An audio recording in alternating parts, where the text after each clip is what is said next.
Yo, what is up, fam, and welcome back. Today we got a couple things that we're gonna do to the car, a whole pile of stuff inside. We'll go show you all that. We got the car back, just got it freshly aligned. We just got back from Charlotte, North Carolina for the Ford Performance event. They hooked us up with some sick merch. So we got the nice new Ford jacket for Ford Racing. You got the Mustang, the Raptor. Sparko makes the shirt. It's really cool. They also gave us some shirts that I have on underneath it. Love the guys over at Ford Performance. But let's go ahead and walk in the house and ignore all that. That's for Dad. You can watch Dad's channel and find out all about that. But right here, we got new rear O2 sensors. Since Lund doesn't have them turned off, I've had a code for them for a long time. So this should hopefully get that code off. I've got defouler somewhere over in that pile to put on that will hopefully help with that. The main thing today right now is these two things, and you might be wondering what these are. All right, so let me go ahead and put this out real quick. So these are new puddle lights for the car. I say mine have kind of gone bad. They still work, but they got like water in them, and the reflection on the ground is a little messed up. So we're gonna go outside real quick, throw these on, see how it looks. Obviously it's daytime, so we're not gonna be able to tell until later, but y'all have seen how messed up my horses look already. Since I have last made a video in Richmond, something's changed. There's a spot in the garage missing because Dad decided to sell the blue car to Tyler on the weekend I was out of town.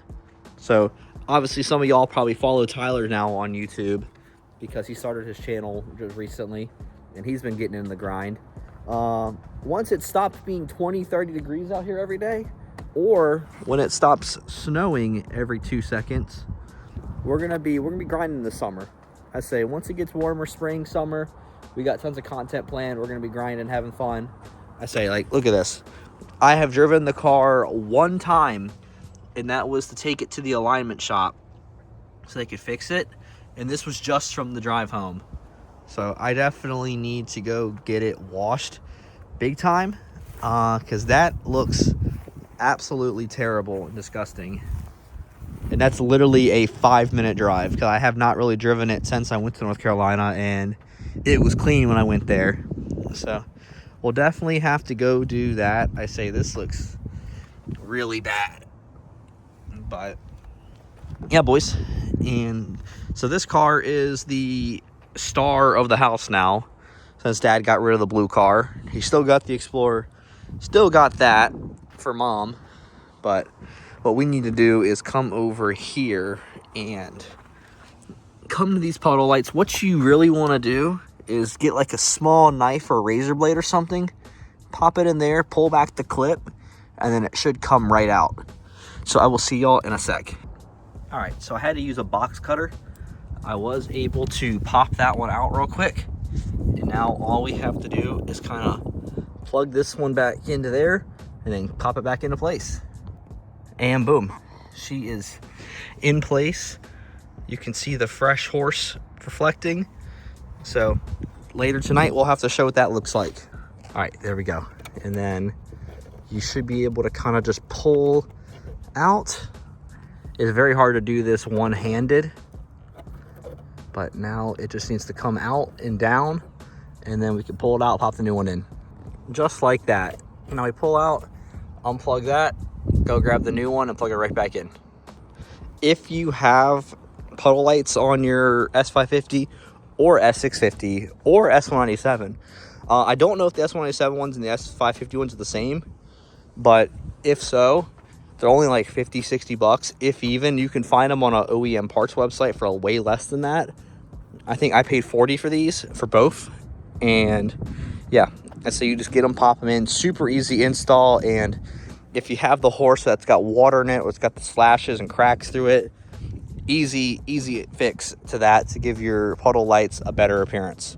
Which, granted, puddle lights are a very small, minute detail, but it does add up and make it look really good. This one is in there now. So now, once it gets darker later, we'll see what they look like on the ground. Gotta fix that real quick, pop it back in place. And yeah, we are good to go. So if I touch the door handle, it'll light up, come on, and then reflect down. All right, now that install is done, I've worked up an appetite. So now we go to Chipotle in the Jeep. And then when we come back, so I'm debating getting some sway bars. I'm surprised I've actually never done that before since owning the car.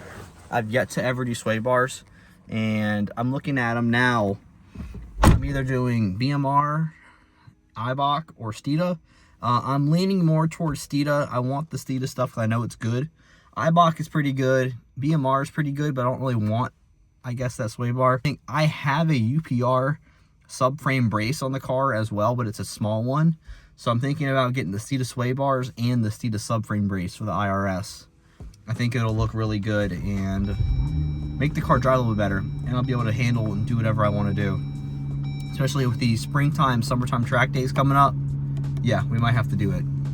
Okay, gang, we're out here. Let's see what these things look like. Oh, baby, they are perfect. That one looks good. Let's go over to this side. Got the extremely bright Morimoto lights back here. And oh yes, looking good. We finally have non-screwed up horses that don't look like they're all over the place. Perfect, happy with that. Then you got the Morimoto rear side markers. And yeah, so let's go ahead and get to the next section of this video. We are at Derek's house doing some stuff to Minion. We're gonna make this car a handling machine. Thanks to everybody over at Steeda, we got the front and rear competition sway bars to install. We got the IRS subframe braces, and we got some jacking rails. Don't really make the car better, but that makes the car easier to lift and do minor tasks too. So go in the garage real quick, see what's up. Jordan's helping me out, so I really appreciate Jordan. I know on these sway bars, the front one can be kind of a pain in the butt. Rear one's not too bad, but front one's a little tricky. So let's go see. All right, the car is already got on the lift. Got the air box out because you have to take those two bolts to get the sway bar. So it's a pain in the butt. And then let's go back here. And that's the rear, that's the front. You got the IRS braces right there, and the jacking rails right here. Let's go ahead and get everything unwrapped and see what's up. All right, everything is unboxed right now. Here is the front sway bar out of the competition kit. And here is the rear one, the Steeda's rear comp sway bar. All your hardware right here. Over here, we have the IRS subframe braces with all the hardware right here.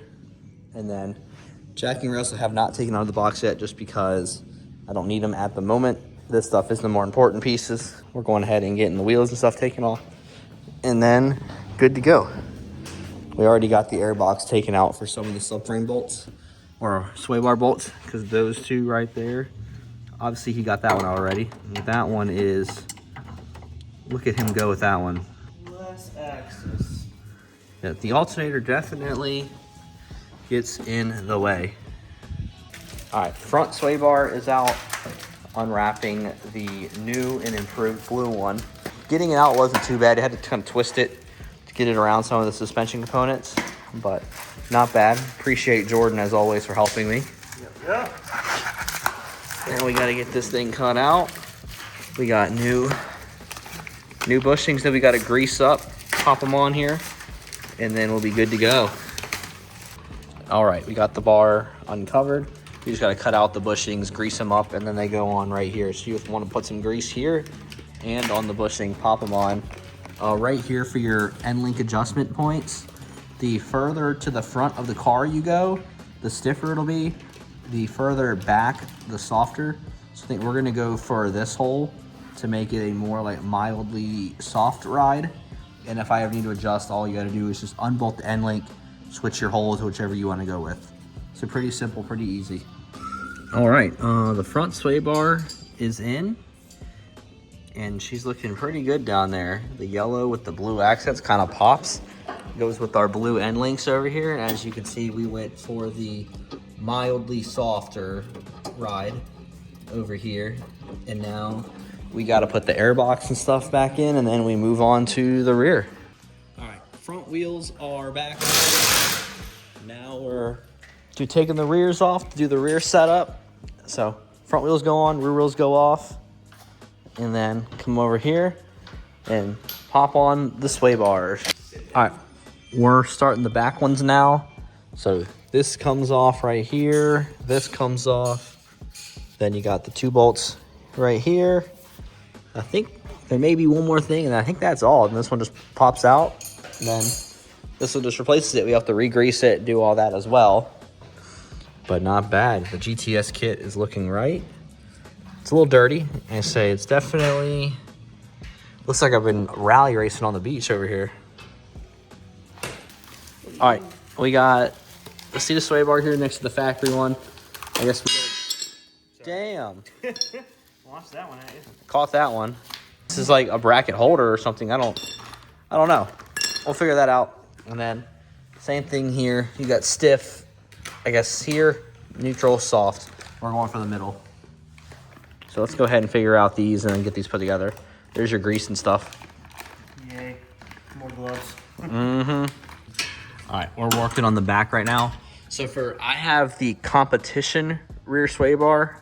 That's the kit that I got. So it came with a different rear bar than the normal kit.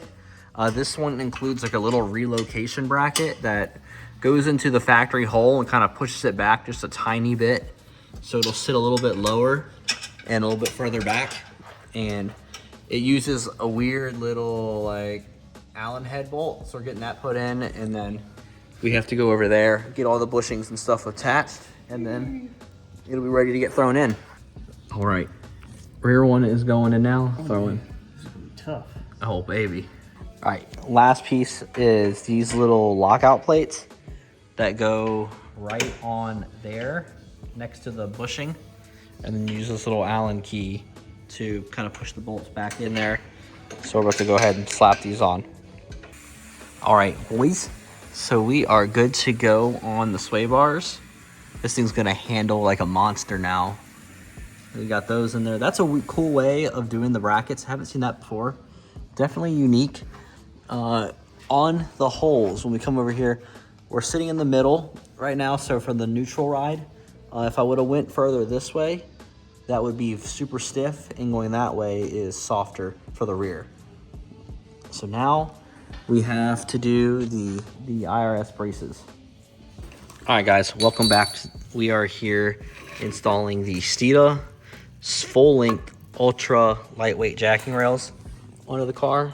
So let's go ahead and cut these out so we can show y'all what we're working with. All right, so for the jacking rails, we take off those front 2 bolts. You take off that bolt right there. Gives you bolts to use there. You can use the Steeda hardware, or you can use the original hardware. I think we can take that bolt out and put it in that empty hole if we really want to, or we can just use the Steeda ones. I don't know how long those are when they're actually in the car. I assume probably not too long, because it comes with these caps, but I don't know if it'll clear it or not. It may. Right here, we have to adjust the lift because the lift is right kind of where we need to be for this. So we may try to lift it with that jack to get it just off the lift enough to put that on there. But yeah, there, you use that hole and then that hole, and then the braces that are over there that'll be for another video are gonna go back there where that arm is. So we'll have to adjust it and do that arm for that video. Cap her up.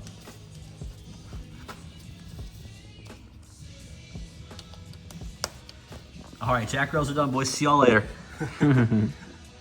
Literally simple. That was what, 3 minutes? Yeah, it wasn't long at all. All right, guys, these sway bars are done back there. We got some jacking rails put on as well. Now we're cutting off the seam sealer and to make room for these IRS braces from Steeda. They look absolutely amazing. So I will have to lose my UPR brace right there, but this one's gonna do me a lot better. Just looking at them side by side, I might have a lot more sturdiness off of this one. When you see how this one kind of bolts right up in there, might need to cut just a tiny bit more off. Yeah, she's tight. Okay. I just hope this doesn't. Yeah, hopefully, I mean, it might vibrate a little bit. Who knows? We'll see. So, yep.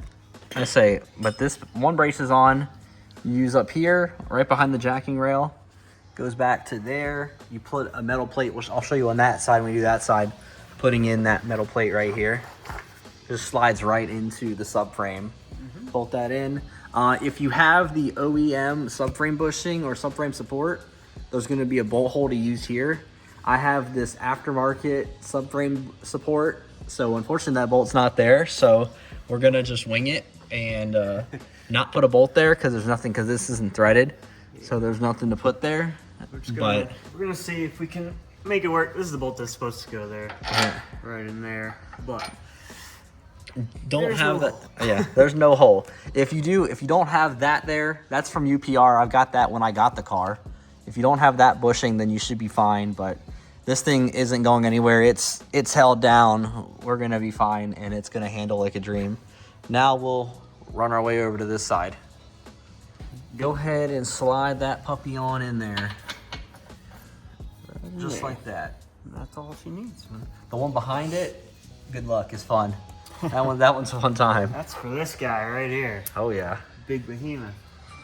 You gotta go from the top, which is kind of crazy. And then through. That's how that goes. All right, this one is now mounted up into place. We reused that 15 bolt. We've got one of the new 15s right here. Jordan mounting up over there. He's catching all the dirt and dust into his face. Uh-oh, he's getting a phone call. All right, boys, we are done with the car. We got the subframe braces. We've got the sway bars on. Well, I just drove it around a little bit. This car feels great so far. It handles really good. Not too much different. Being on the neutral setting, it doesn't feel too different compared to what it did. It definitely feels a little tighter, but I like it. So we're gonna go ahead, drive home, see what it's like on the way home. I'll let y'all know when we get there, and then we're in the video. So I just got home. Car drives amazing. Very happy with it. You saw the jacking rails pieced into there. You saw the sway bars get installed. You saw the IRS braces. It was fun. Me and Jordan got to get wrench in. I actually did a little bit of work, so off camera, but it was hard to do. I didn't have a GoPro, but I hope it was fun. Looks good. Hope y'all enjoyed. Drop a like, comment, subscribe to the channel. We'll see y'all in the next one. I just walked in the house to see all of this. I don't know what's going on. Looks like Dad's doing some work for himself. S550 reflectors, side markers, bumper, sneak peek. He did fog lights for the S650. Check his channel out for all of this stuff. And I don't know what the hell's going on out here. My car broke. It exploded the front end. It's missing something under the hood. It's not yet. One day. Soon.